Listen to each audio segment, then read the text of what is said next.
Hi అండి, అందరికీ నమస్తే. Welcome back to my channel Yadadri family Vihari. ఈరోజు మా ఊరైన పోచంపల్లికి అయితే వచ్చామండి. మా పోచంపల్లిలో మార్కండే జాతర ఎంతో అద్భుతంగా ఘనంగా జరిపిస్తూ ఉంటారు. జాతరలో భాగంగా శతఘటాభిషేకం అండి. శతఘటాభిషేకం అంటే మహిళల చేత స్వామివారికి అభిషేకం నిర్వహిస్తూ ఉంటారు. ఈ అభిషేక కార్యక్రమంలో ఆ వాటర్ని కూడా మా ఊరి చెరువు దగ్గర నుంచి తీసుకొని వచ్చి స్వామివారికి అభిషేకం చేస్తూ ఉంటారు. ఈ కార్యక్రమంలో ఈ శతఘటాభిషేకంలో మహిళలు పెద్ద ఎత్తున విచ్చేసి ఆ స్వామివారికి శివయ్యకి అభిషేకం చేస్తూ ఉంటారు. తదుపరి ఇదే ఆలయంలో అన్నదాన కార్యక్రమం కూడా ఉంటుందండి. ఈ జాతరలో ఎన్నో రకమైన కార్యక్రమాలు నిర్వహిస్తూ ఉంటారు. అవన్నీ విశేషాలు ఏంటో మీకు ఈ వీడియో ద్వారా తెలియజేస్తాము.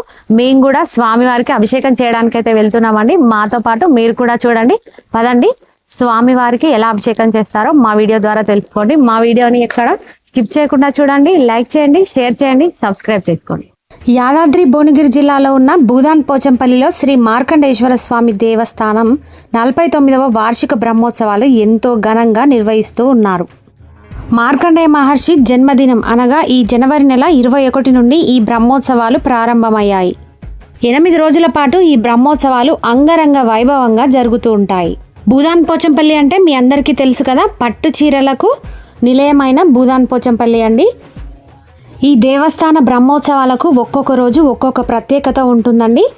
ఈరోజు శతఘటాభిషేకం అంటే మహిళలు మా ఊరి చెరువు దగ్గర నుంచి నీటిని తీసుకెళ్ళి స్వామివారికి అంటే శివయ్యకు స్వయంగా అభిషేకం చేసుకునే విధంగా శతఘటాభిషేకం నిర్వహించడం జరుగుతుందండి. ఎంతో అద్భుతంగా చాలామంది మహిళలు ఈ కార్యక్రమంలో పాల్గొంటూ ఉంటారండి. శివనామస్మరణతో ఆ జలాలని మోసుకెళ్ళి స్వామివారికి అభిషేకం చేసుకోవచ్చు. చాలా అద్భుతంగా అనిపిస్తుంది. మహిళలు మాత్రమే ఈ శతఘటాభిషేకంలో పాల్గొంటారండి.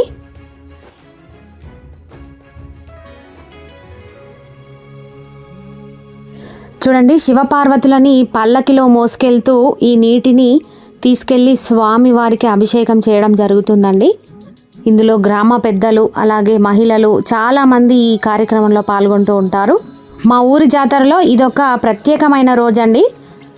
ఈ ఊరి ఆడపిల్లలందరూ వచ్చి కూడా స్వామివారికి అభిషేకం చేసుకుంటారు. తప్పకుండా ఈ కార్యక్రమానికి మాత్రం తప్పకుండా విచ్చేస్తారు.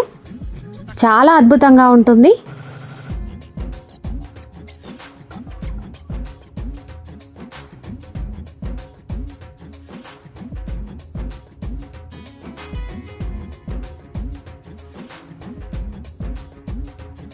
ఎలాంటి తోపులాటలు లేకుండా శివనామ స్మరణతో చాలా అద్భుతంగా ఈ కార్యక్రమం జరుగుతూ ఉంటుంది.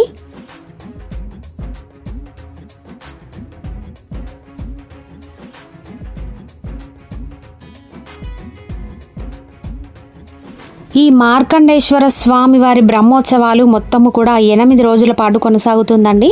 ప్రతి సంవత్సరం శ్రీ మార్కండేశ్వర స్వామి జన్మదినోత్సవం నుంచి ఈ బ్రహ్మోత్సవాలు ప్రారంభమవుతాయి. అదేవిధంగా ఈ బ్రహ్మోత్సవాలలో శ్రీ భద్రావతి భవన ఋషి స్వామివారి కళ్యాణోత్సవం, అలాగే శ్రీ పార్వతీ పరమేశ్వరుల స్వామివారి కళ్యాణోత్సవం, అలాగే 1,00,000 గాయత్రి మహాయజ్ఞం ఎంతో అద్భుతంగా నిర్వహించడం జరుగుతుందండి.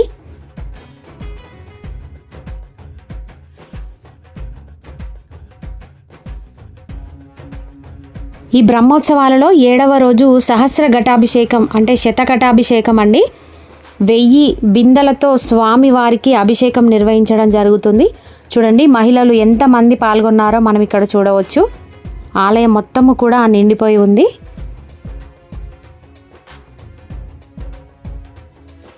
ఈ జాతర సమయంలో ఊరంతా కూడా ఒక పెద్ద పండగలాగా అనిపిస్తుంది.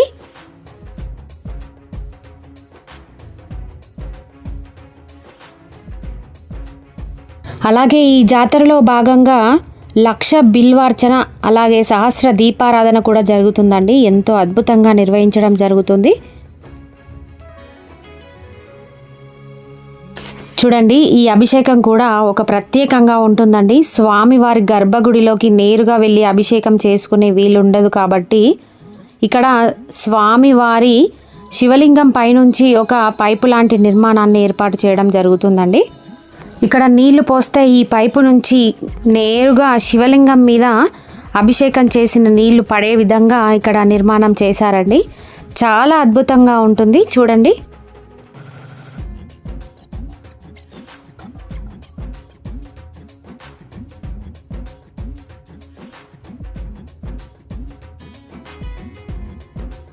ఓం నమ శివాయ అనే పంచాక్షరి మంత్ర జపంతో ఈ అభిషేక కార్యక్రమం జరుగుతూ ఉంటుందండి.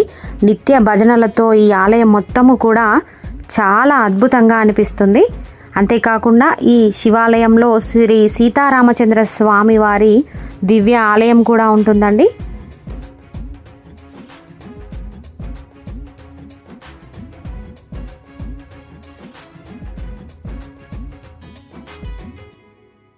మీరు కూడా ఈ వైపు వచ్చినప్పుడు ఒకసారి ఈ శివాలయాన్ని సందర్శించి దర్శనం చేసుకోండి.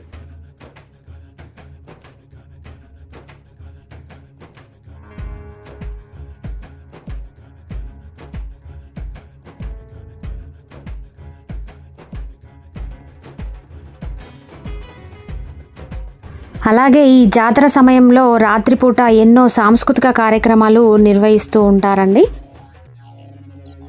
ఈ శతఘటాభిషేకంలో పాల్గొన్న మహిళలందరికీ కూడా అన్నదానం ఏర్పాటు చేయడం జరుగుతుందండి.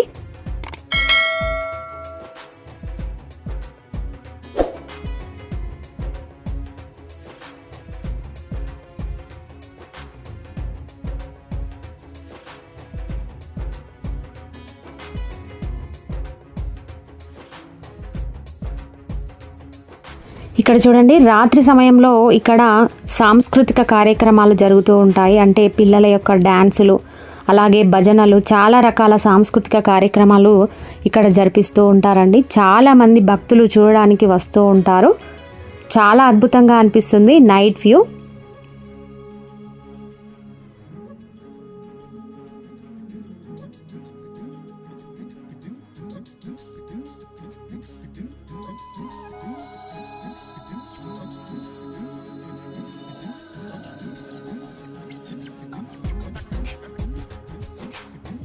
బ్రహ్మోత్సవాలలో చివరి రోజు శ్రీ స్వామివారి రథోత్సవం అండి.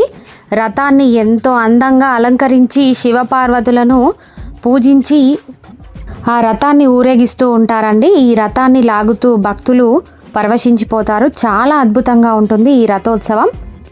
అంతేకాకుండా ఈ రథం ముందు మేళ తాళాలతో, కోలాటాలతో చాలా అద్భుతంగా స్వామివారిని ఊరేగిస్తూ ఉంటారండి.